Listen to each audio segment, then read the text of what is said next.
So one of the things we look at when we assess a patient to come in for to go under anesthesia for any protocol, surgery, or anything like that is the ASA anesthesia classification. So we do an assessment. The doctor will do an assessment. He'll kind of put a number to its condition. So P1 and P2 are very mild. They're okay to go under anesthesia. P1 is completely healthy. P2 can have maybe one mild condition or something like that, maybe a little overweight, but still in healthy condition. P3 is kind of like in the middle of everything. It can have a moderate condition. It may be obese, geriatric, could be brachiocephalic, things like that. But once we reach down to P4 to P5, these are your more severe cases. P4, you may have like a pyometra, you may have a ruptured bladder, things like that they need to have immediate surgery for. So they have severe condition. Then the P5 is like life or death. They have to need to go under anesthesia. They need to go under surgery to be saved. So these can be like trauma, things like that, like head trauma or something. But so usually with P3s and P5s, we'll make a little different protocol on the pre-meds and stuff like that. So it won't damage the system. We use regular meds, pre-meds for P1, P2s, but usually for P3, P4, P5, we'll make a little difference because they're a little more severe cases. So we need to watch out for their TPR, their breathing, their all their systems to make sure that they pull through surgery. And that's what we need to kind of look out for. So any animal that comes in for anesthesia, whether it be neutering, castration, spay, dental, the doctor will assess and do his assessment and put in their number, their category on the ASA. And this goes in our surgery notes. So everybody's assessed and everybody's either, in my field, we usually do P1, P2 because we're doing preventative care. Now, if we have an emergency come in like a pyometra or something, then they automatically kind of go to P4. So we kind of make the adjustments and dosages and stuff with the pre-meds a little bit differently. And that's it.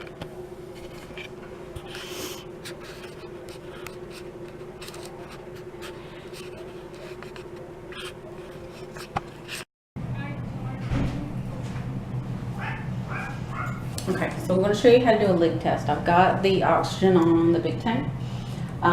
You want to put your thumb in the tracheal tube, and you want to close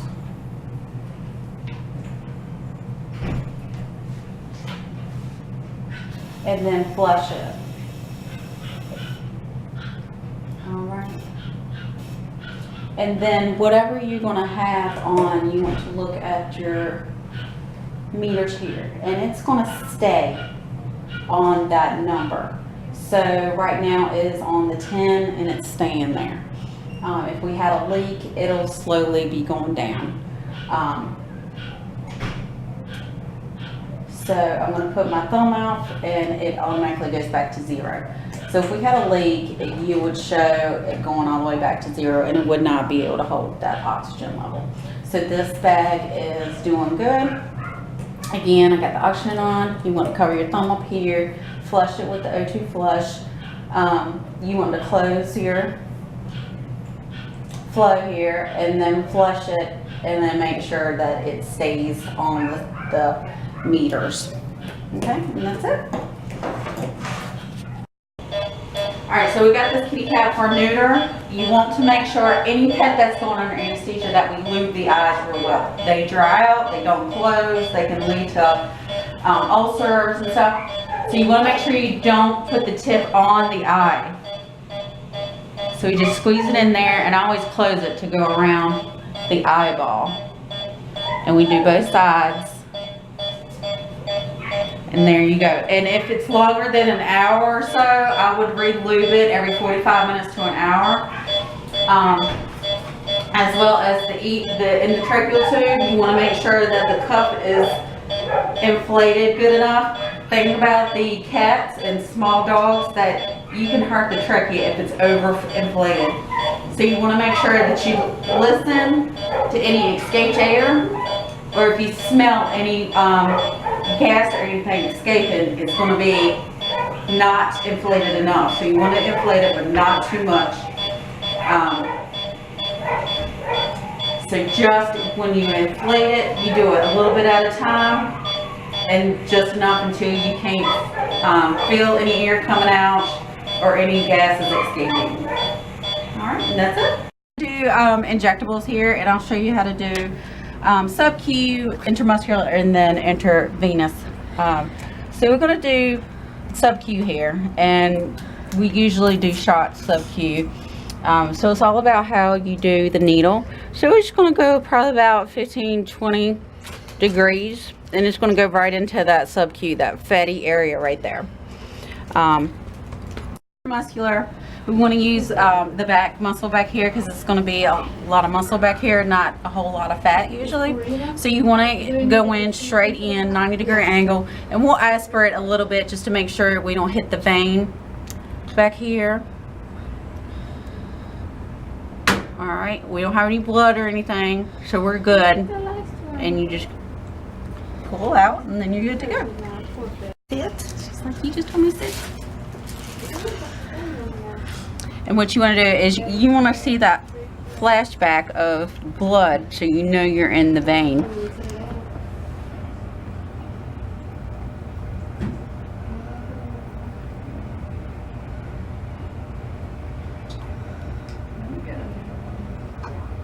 Oh, there it is. There we go. And that is through intravenous. So, are you ready? Okay, so we're going to do saphenous vein. I've shaved a little bit of area. We just want to clean it real good. Ooh, it's so cold. I know. She's so wise, it's so cold. Usually we only do the saphenous vein like in emergency situations, if no other veins available, or if we're doing like a euthanasia. We don't typically like to use the vein very much because it's a little wobbly. And they don't like... There you go. So we're going to try 22 in here.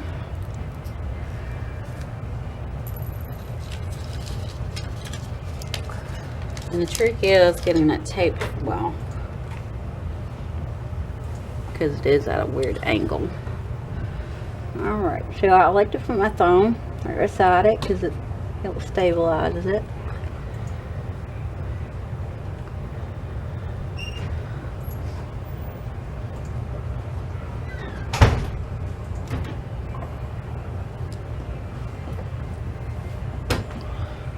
There we go. Get a little flash in the hub there. Come on. There we go.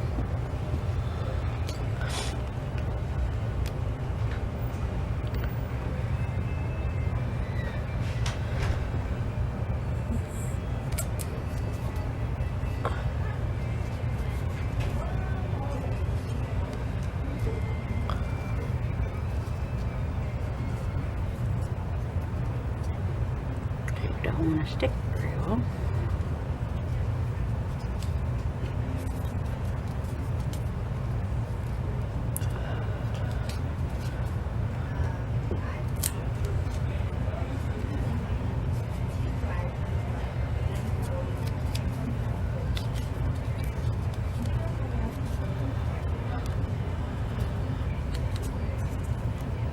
I know, baby, I know. Tape job sucks.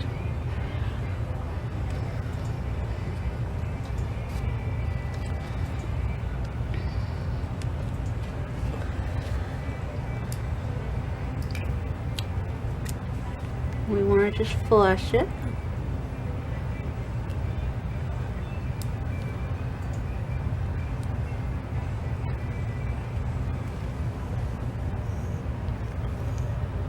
I can get in there. There we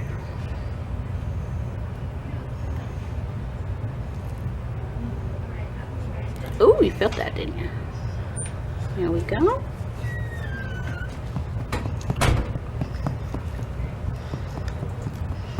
And that's how we do a saphenous. Okay, you're good. Okay, so we're going to scrub in. You want to make sure that you have all of your watch and rings and everything off. We've got our scrub, and we got our fingernail file here, and we want to just go under each nail.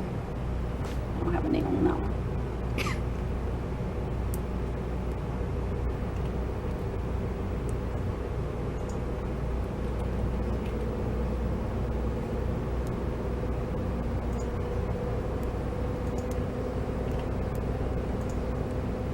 Get all that dirt and everything underneath your fingernails. We'll go ahead and turn on the water. Okay. So now we take our scrub and we scrub each and every side of our finger, our hand, our palm, our outside, and we go all the way up to our elbows. So I'll start on one side of my index finger. You go 10 times.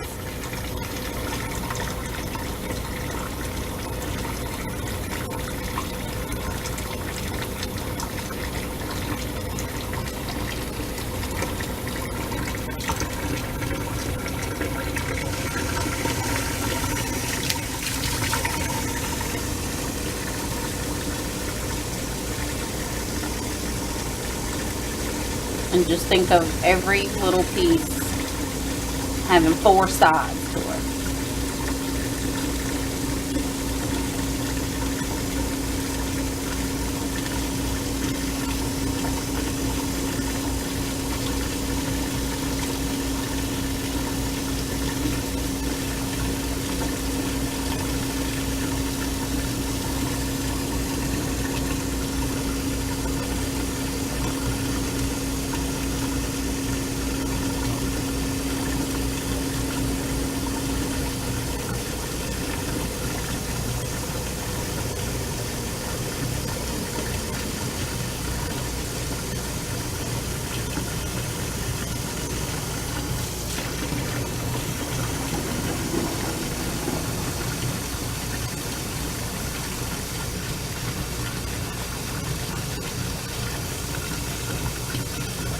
Now I'm going to do my other hand.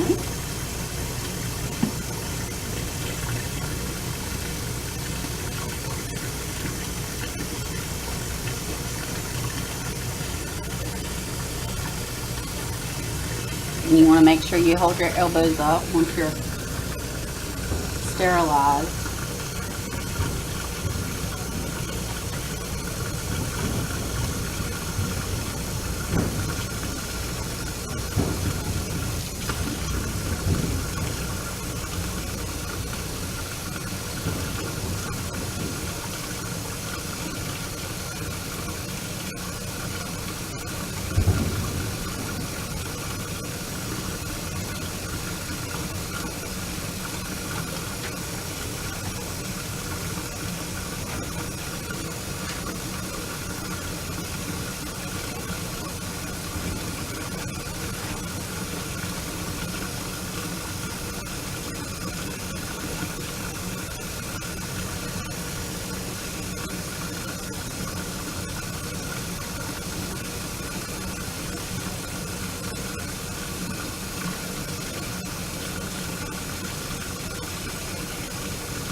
Alright, so we're going to just rinse off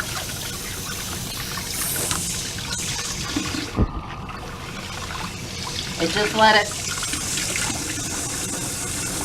fall. And then I got my towel here. Again, you want to hold your hands out.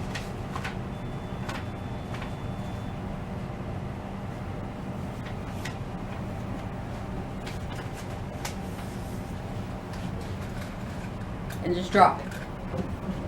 So now I'm going to get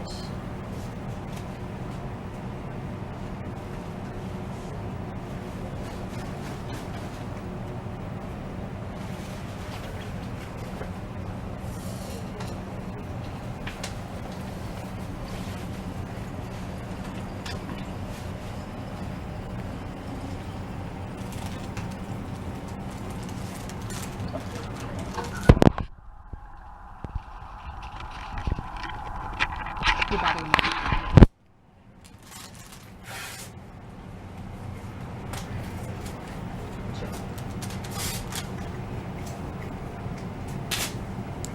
Can we change that?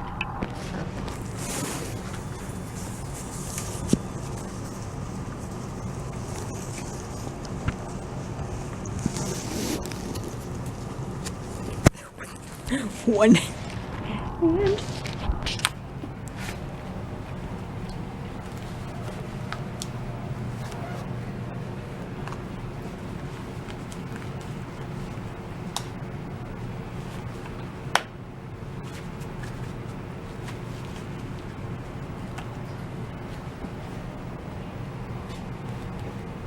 Get my pinky out there.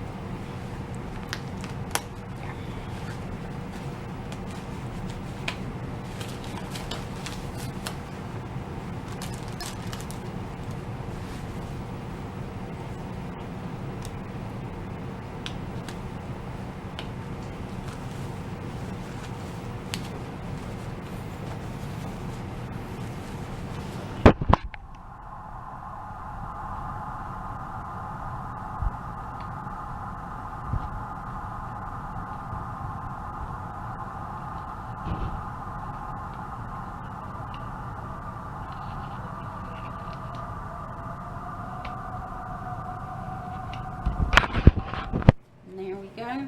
And I would have my cap and my mask on before we even do this. Okay, so we're going to do the monthly cleaning here, the maintenance. You're going to see this flashing on the screen. So what we need to do first is drain all the water out. Usually want a bucket or something. And we take this right here, drain it.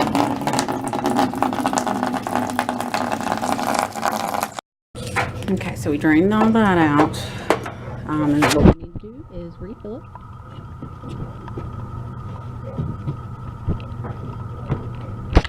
And then we add 1 ounce of the speed clean.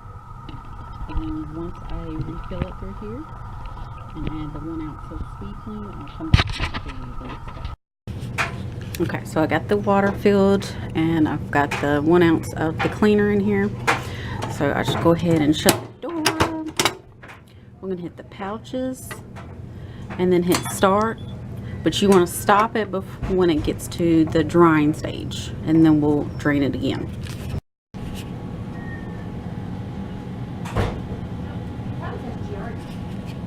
Alright, so we finished that cycle. I stopped it before it dried. So now we're going to drain it again and refill it.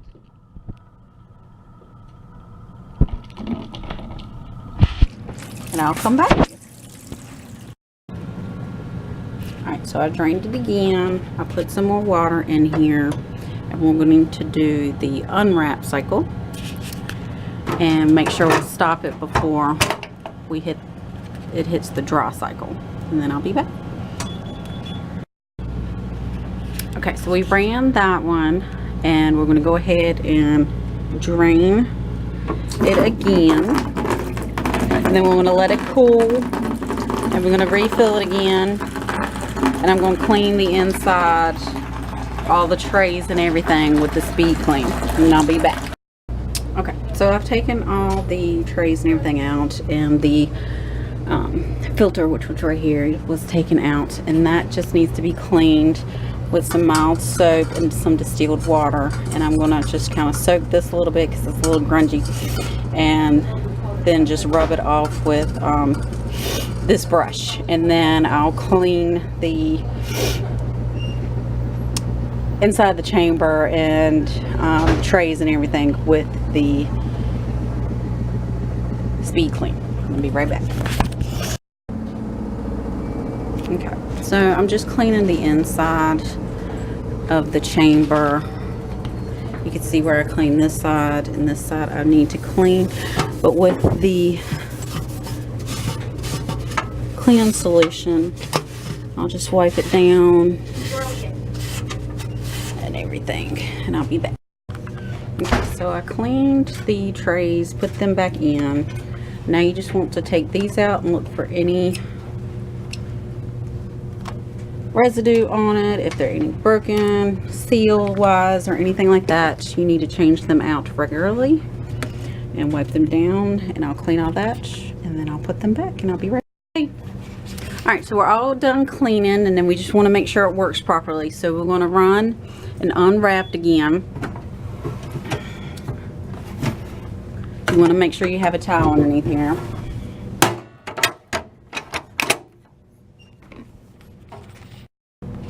Okay, so we cleaned it out and everything, so we're going to make sure it works properly. So we're going to do the unwrapped and then hit start, and then once this hits 20 psi, we're going to lift the chamber here. Make sure that's closed. So it's filling up the chamber now, and I'm going to wait until it says 20 psi, and then we'll lift the hatch back here and hold for 3 seconds and make sure all the steam comes out. We want to make sure that it's steaming properly, it's not having any leaks or anything, everything is sealed and sterilized, and that will be just making sure the last part of the maintenance, the monthly maintenance. We cleaned it, we've cleaned the filters, we've cleaned the trays, cleaned the inside, we've cleaned the inside by flushing the water out, putting the cleanser in, running a cycle, flushing out again, put another thing of water in there, running it again, get all that soapy water and stuff out, flush it again, and now we're going to run it one last time, making sure it heats properly. Alright, so it's at 0 psi right now, so we're just going to wait until it's 20 psi, and then I'm going to open up the top of the chamber, and I'll come back. Okay, so I don't think ours is sealing properly because I'm having to hold our door shut in order for the psi to even move. I think its seal is broken around the doorway, so I'm going to have to let my manager know that we probably need a new sealing around it. So that is one reason we do this, to make sure that it is working properly and reaching the right amount of psi and temperature wise. So I'm going to hold this shut.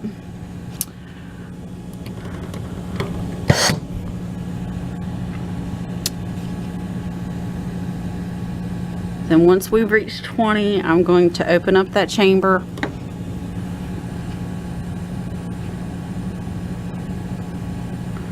and let the air escape. So we already see one problem with this. It's not, the door is not sealing properly. So we need to get that fixed, and that's a major problem. So I'll be back once this thing reaches 20, so I can show you how to open up that chamber